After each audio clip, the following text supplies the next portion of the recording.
তো আমার আসলে বলার আছে এইটাই যে এই ছবিটাতে আপনারা নিজেরা জানেন যে চরের ছবি চরেই করা, একটা কানুদির চর নামে একটা রিমোটেস্ট চর, এবং সেই চরে কয়েকটা স্লটে আমি নিজেই 2টা স্লটে উপস্থিত ছিলাম শীতের মধ্যে, এবং চিত্রাঙ্গের মতো ঝড়ও এই ছবির সেট ফেস করেছে, আমরা ফেস করেছি খেয়ে না খেয়ে পুড়ে, এবং আমাদের মেকআপও এখানে খুব ন্যাচারাল, এবং এই ছবিতে আসলে আমরা ওই ছবি চরের মানুষের সাথে এতটাই মিশে গিয়েছিলাম যে এই ছবি দেখলে নিজেদেরকে নিজেরাই চিনতে পারি না।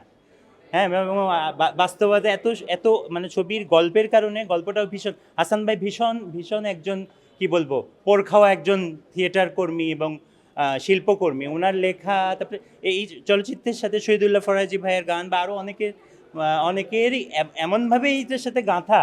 আসলে শেষমেশ জুনায়েদ হালিম ভাই আমাদের কিন্তু এডিটিংয়ের শিক্ষক। আমরা যখন ফিল্ম নিয়ে পড়াশোনা করি উনি কিন্তু আমাদের আজ থেকে 20 বছর আগে উনি কিন্তু আমাদের সম্পাদনার উপরে শিক্ষকতা করেছেন। উনি এই ফিল্মে সম্পাদনা করেছেন বলে কিন্তু আপনারা যারা দেখেছেন ফিল্মটা কিন্তু একটা অন্যান্য উচ্চতায় গেছে।